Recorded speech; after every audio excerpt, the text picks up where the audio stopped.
greet our friends everywhere with Chapter 5 of To Ask No Man, the story of George Mueller's incredible adventure with God. This is another in the series Stories of Great Christians, brought to you by the Moody Bible Institute of Chicago.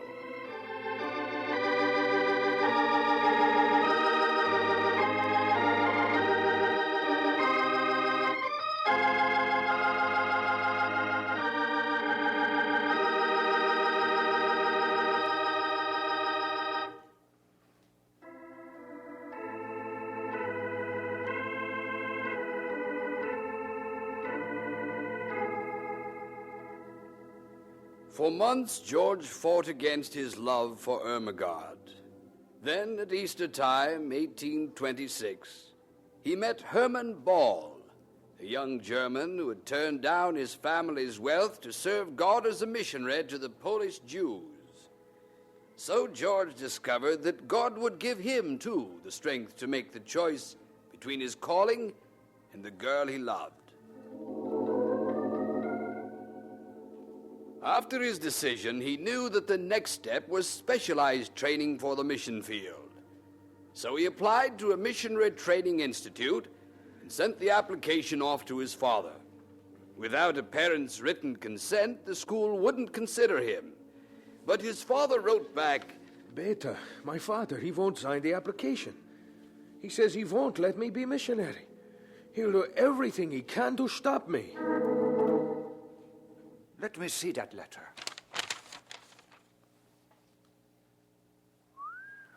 Well, that is strong enough. He means it. Always it was like this. George, don't go there. George, I say you must go to Halberstadt. George, did you steal the money from the tin box? Small wonder I fought back by lying, stealing, conniving. George, this is strange. What? He says no, but he doesn't give any reason. He just says a flat no. This is my father. One flat no after another. But George, he's a clever man. He has his reasons, even if he doesn't tell you all the time. So? You're a man now, George, not a boy. If you could find out what made him say no, maybe you could change his mind. Change his mind? Beta. Wait. Maybe you are right. Maybe he doesn't understand what a call to the mission field is. This much I know. Or maybe... Well, who knows? Here, sit down right now and write to him. Ask him why he said no. Beta, you're a friend. Always you come up with something. Where's the paper, the pen? Right here. I'll get them. 9. Wait. What? Don't bother with the pen. But George... A letter he could throw away, ignore. But he can't ignore me. What? I'll go to Schoenbeck myself. Great. Tomorrow. I'll find out what it is my father has on his mind. And then, in God's strength, I'll change that mind.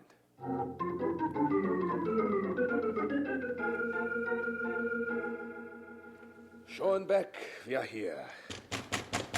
Let me in, Father. It's George. Well, George, wie geht's? Herein, herein.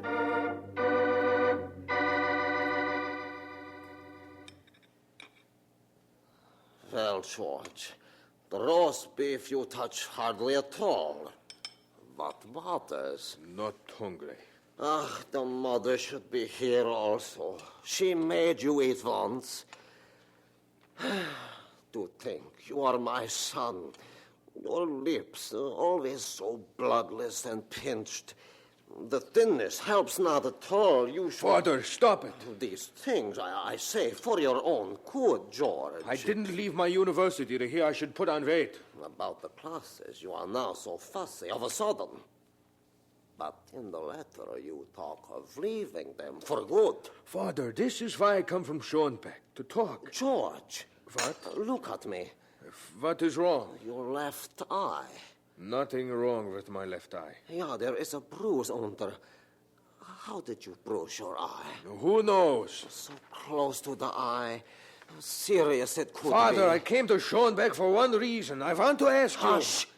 Your judgment, it is no better. In the kitchen, the servants, they have the ears to the door. Now, no more words. Tell me, George, how does the reading in Cicero please you this year?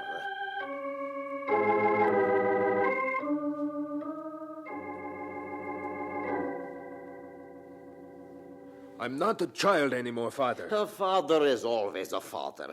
When I say 9, I mean 9. All right, me 9, but tell me why. 9 is enough. I will not put my name on your paper. Because you know that keeps me from the Missionary Institute? Yeah. And you want to keep me out because you don't want me to be a missionary? Just so. Those are reasons, Father? Yeah. But behind that, what's in your mind? Father, I have a right to know. Why don't you want me to be a missionary? 9 is enough. But you always wanted me to be a minister, always. Aha! After all, what difference is there? A minister or a missionary? I believe God calls me to be a missionary, not a minister. A Lutheran minister, yeah. This is what I had for you. There is much difference? A minister, this is what I wanted for my son. A man whom the good people of the village look up to, respect. Yeah, and fill up the larder at Christmas and holidays. What do I care about that? Selfish, self-centered, you don't care. Well, I do. You? A Lutheran minister earns a nice wage, 9. A nice house he gets, warm and clean, with lots of rooms. You thought about that? Yeah, I thought about that. Only a fool wouldn't. 4 years university you take. Then to this ridiculous missionary training institute you go and lose everything. It's a specialized school. For what specialized? For turning out fanatical missionaries who know nothing but to starve at the heathens? Starve? And not a penny in their pockets to send to their poor parents. You wanted me to be a minister because... Why not? There is something wrong if a father lives with the son in his old age. Live with... So you throw it back in my face. All my money, poof, gone. You're asking me to... Who has a better right? Who put shoes on your feet? Who gave you pocket money for your card games? Who bailed you out of the jail in Muffenbottle? But not for payment. You are so sure, selfish, self-centered, ungrateful. A missionary? Ha!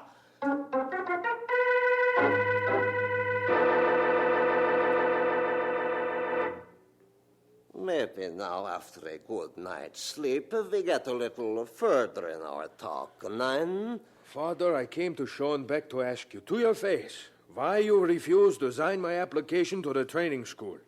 For what you came, you have. 9. You turned my request into one of your own. How so? Father, yesterday afternoon, you asked me to give up my call to the mission field, to support you in your old age. I ask, or do you listen to your conscience, George? It's a terrible choice. My son, understand a father. In one afternoon, an old man's dreams you tore down. You're not His old. hopes, his little securities.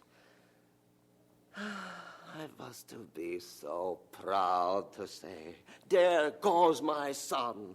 He was so good to me. Now what must I say?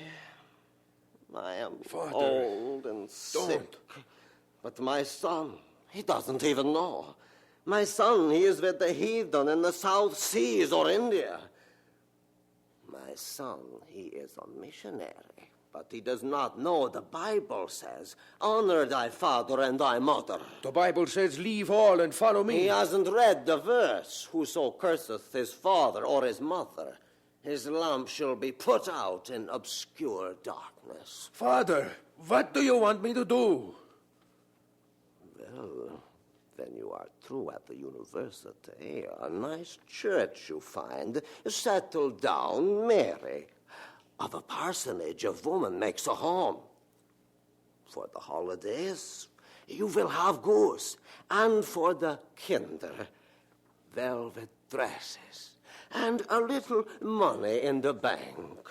This is what you want? Then for the old father, a room. A nice warm room with wide windows. And for a nice warm room with wide windows, you'd have me say no to God. I would not have you chased to the ends of the four winds to convert the heathen. And not a penny for your sick, aged parent. Father, you're not sick. You're not aged. Someday. And you have money in the bank. You're well-to-do, Father. An old man needs his security. Father, may God forgive you for what you do to me this day. And may God forgive you for making me choose.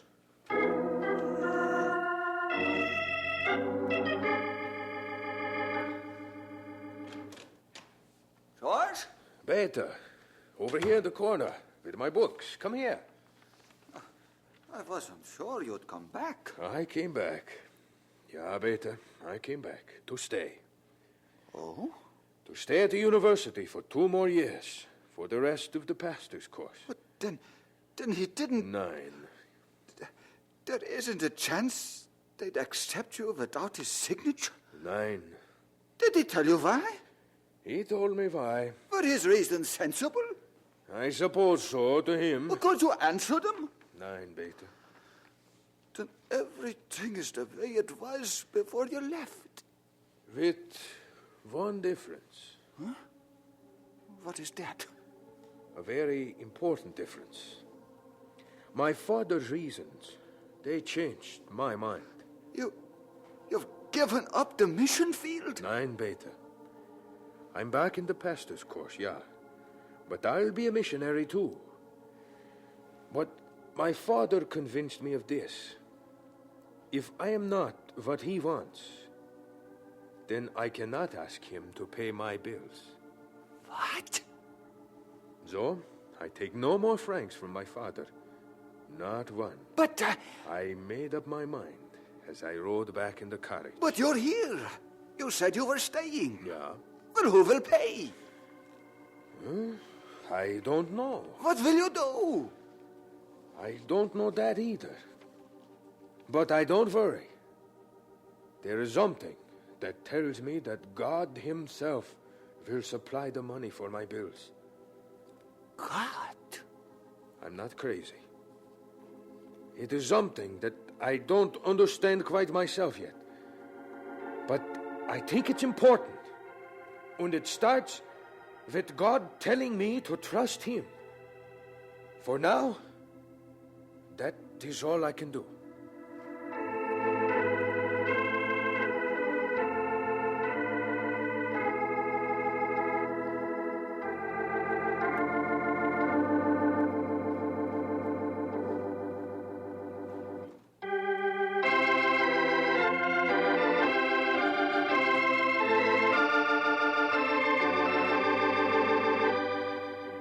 And so we conclude Chapter 5 of To Ask No Man, the story of George Mueller's incredible adventure with God. This is another in the series Stories of Great Christians, which come to you transcribed from the Moody Bible Institute of Chicago.